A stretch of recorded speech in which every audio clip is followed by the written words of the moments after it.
Okay hi everyone. सो आज हम HCV का एक क्वेश्चन डिस्कस करेंगे, that is question number 69. So it says the two particles have equal masses of 5 gram each and opposite charges of 4 into 10 raised to the power minus 5 and minus 4 into 10 raised to the power minus 5 coulomb. They are released from rest with a separation of 1 meter between them. Find the speeds of the particles when the separation is reduced to 50 centimeter. Fine. So what is given, हमारे पास दो particles है, इनका जो मास है वो same है. जो मास आपको दे रखा है वो कितना दे रखा है 5 ग्राम, और you can say 5 divided by 1000 kilogram. And initial जो सेपरेशन है इनके बीच में, लेट्स से डी इनिशियल की जो वैल्यू दे रखी है वो दे रखी है 1 मीटर. एंड इन पे जो चार्ज है वो अपोजिट चार्ज है, let's say Q and minus Q. Like जो Q की वैल्यू है वो है 4 into 10 raise to the power minus 5 coulomb.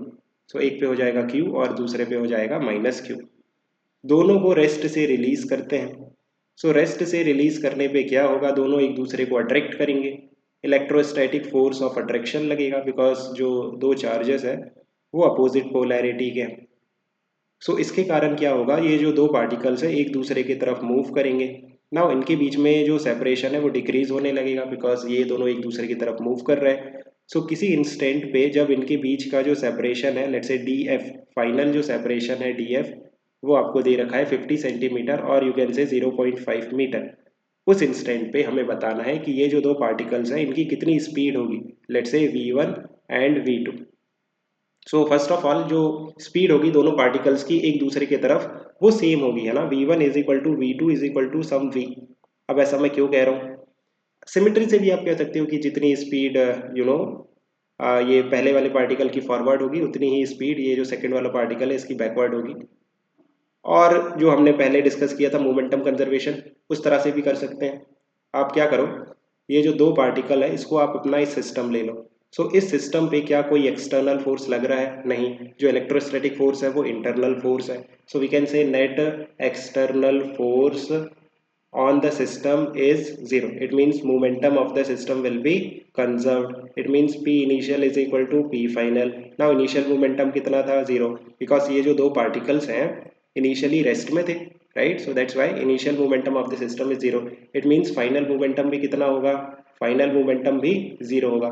So we can say जो सिस्टम है उसका मोमेंटम हमेशा ही 0 रहेगा. सो जितना मोमेंटम फर्स्ट वाले पार्टिकल का फॉरवर्ड है उतना ही मोमेंटम सेकंड वाले पार्टिकल का बैकवर्ड है. ना मोमेंटम क्या होता है, मास इनटू वेलोसिटी. सो अगर मास सेम है, लाइक इस वाले पार्टिकल का मोमेंटम हो जाएगा m इंटू V1 और इस वाले पार्टिकल का मोमेंटम हो जाएगा m into V2 but negative direction में. So that is equal to 0 because ये बैकवर्ड मूव कर रहा है. सो यहाँ से आप देखो कि V1 is equal to V2, right. So जो स्पीड है दोनों पार्टिकल की सेम होगी. लेट्स से जो स्पीड है that is common speed, that is V. Now V की वैल्यू कैसे निकालेंगे, अगेन जो सेकेंड कॉन्सेप्ट है कंजर्वेशन ऑफ मैकेनिकल एनर्जी. क्या इस सिस्टम पे कोई नॉन कंजर्वेटिव फोर्स लग रहा है, नहीं. जो इलेक्ट्रोस्टैटिक फोर्स लग रहा है इस सिस्टम पे वो तो कंजर्वेटिव फोर्स है. तो कोई भी नॉन कंजर्वेटिव फोर्स नहीं लग रहा है. सो इट मीन्स जो मैकेनिकल एनर्जी है वो है conserve. So conservation of mechanical energy of the system. So U initial plus K initial of the system is equal to U final plus K final of the system. Now initially अगर हम initially देखें, so initial potential energy कितनी हो जाएगी, K Q into minus Q divided by उनके बीच में जो इनिशियल सेपरेशन था that is D initial plus initial kinetic energy 0 because जो दोनों पार्टिकल्स थे वो तो रेस्ट में थे, that is equal to U final that is K Q into minus Q divided by उनके बीच का जो सेपरेशन था वो कितना था D final plus K final. K final means final kinetic energy that is half mv square. ये हो गई kinetic energy of one particle, है ना. सो दोनों पार्टिकल की काइनेटिक एनर्जी सेम होगी, सो इसी को हम 2 से मल्टीप्लाई कर देते हैं. तो इसको सॉल्व करो. सो ये वाला जो टर्म है इसको हम लेफ्ट हैंड साइड में लेके जाते हैं. सो K ये कितना हो जाएगा, K minus of K Q square upon D initial, और ये वाला प्लस में आएगा. So plus K Q square upon D final that is mv square, right. So यहाँ से आप के क्यू स्क्वायर कॉमन निकाल लो. सो अंदर बचेगा 1/d final minus 1/d initial, that is equal to M V square.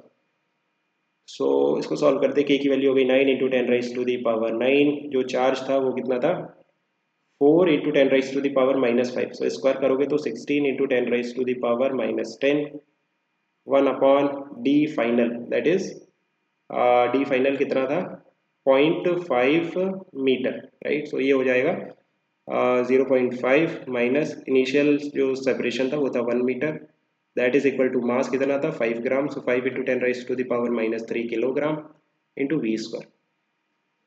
तो इसको सॉल्व करो। सो 1/0.5 ये कितना हो जाएगा, ये हो जाएगा 2 और ये है 1। सो 2 माइनस 1 दिस इज 1। सो ये तो 1 हो गया पूरा। ये हो गया माइनस, ये हो गया 9 और ये 10⁻⁻10। सो ये हो गया 0.1। सो 9 इंटू 16 इंटू 0.1 और ये जो 5 इंटू 10⁻⁻3 है। सो 10⁻3 ऊपर चली जाएगी, that is the value of V square. So जो वी है that is the root of this. So आप देखो कि ये जो 9 है ये रूट के बाहर आ जाएगा 3 हो जाएगा, ये जो 16 है ये रूट के बाहर आके 4 हो जाएगा, इंटू 0.1 इंटू 10⁻3 दैट इज 10⁻2। सो ये बाहर आके 10 हो जाएगा डिवाइडेड बाय √5। सो ये कितना हो जाएगा, ये हो जाएगा, ये इसको 5 से अगर हम कैंसिल करते हैं तो ये 2√5 हो जाएगा। सो ये कितना हो रहा है 24√5, this is metre per second ना। ये वैल्यू कैलकुलेट कर लेना 24√5 metre per second, this is the answer. Fine, I hope you have understood. Keep working hard, best of luck, bye.